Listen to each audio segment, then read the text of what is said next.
যে আমাদের সবার মতকে এক জায়গায় গুছিয়ে আনার জন্য একটি ঐক্যমত কমিশন করা দরকার। নিশ্চয়ই আপনাদের সেটা সবার মনে আছে এবং সেই ঐক্যমত কমিশন গঠন করা হলো। ঐক্যমত কমিশনের কাজ হলো বিভিন্ন দলকে বিভিন্ন মত থেকে দূরে এনে আগামী দিনের জনগণের কল্যাণ এবং রাষ্ট্রের কল্যাণের জন্য যেন নতুন করে কেউ স্বৈরাচার তৈরি না হয়, সেরকম একটি সংবিধান শাসন ব্যবস্থা জনগণকে উপহার দেওয়ার জন্য সেদিন ঐক্যমত কমিশন গঠন করা হয়েছিল। ঐক্যমত কমিশন বিভিন্ন রাজনৈতিক দলের সাথে আলাদা আলাদা বসে সর্বশেষ সব দলের প্রতিনিধিদের সাথে একসাথে বসেছিল, কারণ সবার মধ্যে একটা মতের ঐক্য আনা যায় কিনা সে কারণে। সেই মতের ঐক্য আনার ক্ষেত্রে গুরুত্বপূর্ণ কয়েকটি পয়েন্টে এক একটি দল এক একটা জায়গায় আপত্তি তুলেছিল। তার মধ্যে বর্তমান সরকারি দল তারা সেদিন আপত্তি তুলেছিল রাষ্ট্রের সংস্কারের কয়েকটি গুরুত্বপূর্ণ বিষয়ে। এক নাম্বার ছিল যে একজন ব্যক্তি দুইবারের বেশি প্রধানমন্ত্রী হতে পারবে না। এটা সব রাজনৈতিক দল একমত হয়েছিল, বর্তমান সরকারি দল শুধু এখানে আপত্তি তুলেছিল।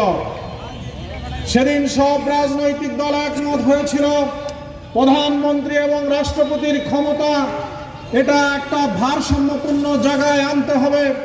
রাষ্ট্রপতি কাঠের পুতুলের মতো বসে থাকে, ওই রাষ্ট্রপতি দিয়ে বাংলাদেশের কোনো কল্যাণ হয় না। এই জন্য আজকে প্রধানমন্ত্রীর ক্ষমতা কিছুটা কমিয়ে রাষ্ট্রপতির ক্ষমতাকে আরো বৃদ্ধি করার জন্য সেদিন সব দল একমত হয়েছিল, কিন্তু শুধু বর্তমান সরকারি দল সেখানে আপত্তি তুলেছিল। বিচার বিভাগকে স্বাধীন করতে হবে, স্বাধীন বিচার বিভাগীয় সচিবালয় গঠন করতে হবে। সব রাজনৈতিক দল সেদিন একমত হয়েছিল, শুধু বর্তমান সরকারি দল এখানে আপত্তি দিয়েছিল।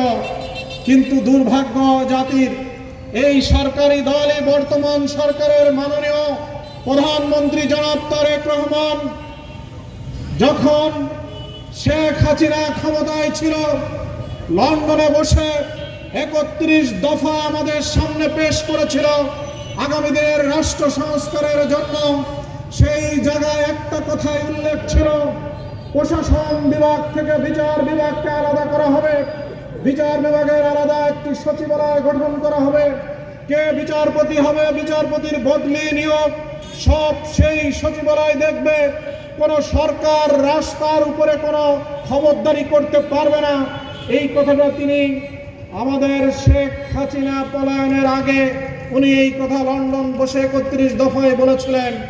সেই কথাটি যখন সব রাজনৈতিক দল একমত হয়ে গেল, শুধু ওনারা আপত্তি তুললেন যে না, এটা নিয়ে আমাদের এই জায়গায় আপত্তি আছে। এইভাবে বড় বড় গুরুত্বপূর্ণ কয়েকটি সংস্কারের জায়গায় বর্তমান সরকারি দল যখন আপত্তি তুলল, তখন এ নিয়ে বিতর্ক বেড়ে গেল। তখন সেখানে আলোচনা হলো, সব দল মিলে আলোচনা হলো যে আজকে আমাদের এই যে সংস্কারগুলো যতগুলো পয়েন্ট আমরা নিয়ে এসেছি, আসলে জনগণ কি চাই, জনগণের কাছে আমরা আজকে একটি রায়ের জন্য যেতে পারি এবং জনগণের কাছে সেই গণভোটের জন্য সেদিন আমরা সেই কমিশন সিদ্ধান্ত গ্রহণ করে গণভোটের সিদ্ধান্ত হয়েছিল।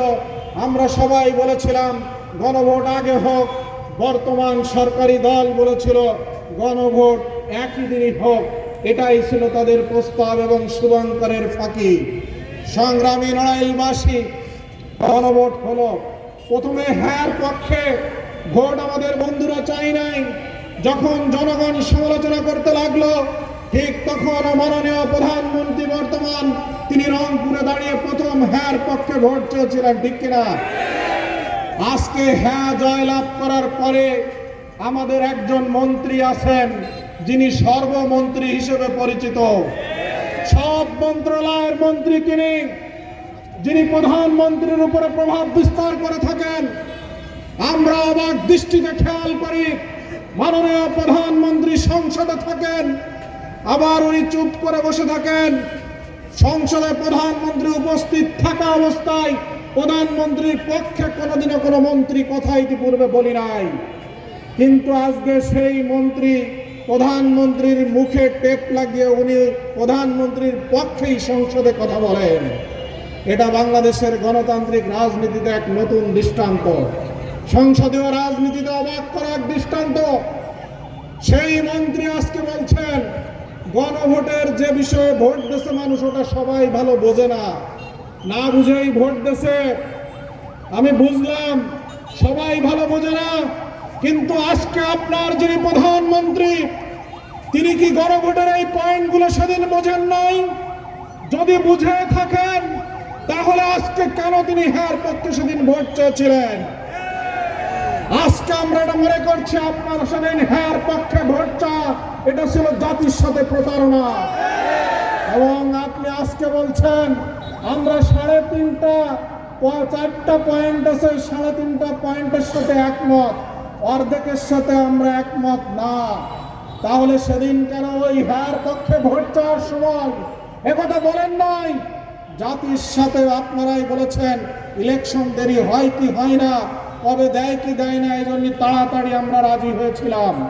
আহারে, এইটা মনে হয় যে সেই ছোট শিশুকে ছেলে বুলানো গল্প শোনানোর মতো একটা কাজ।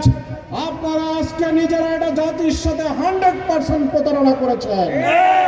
সম্মানিত ভাইরা, নড়াইলবাসী, যখন এই গণভোট আজ 68% 69% তার পক্ষে রায় দিল, সেই রায়কে মেনে নিতে আমাদের এখন এত বাধা কোথায়?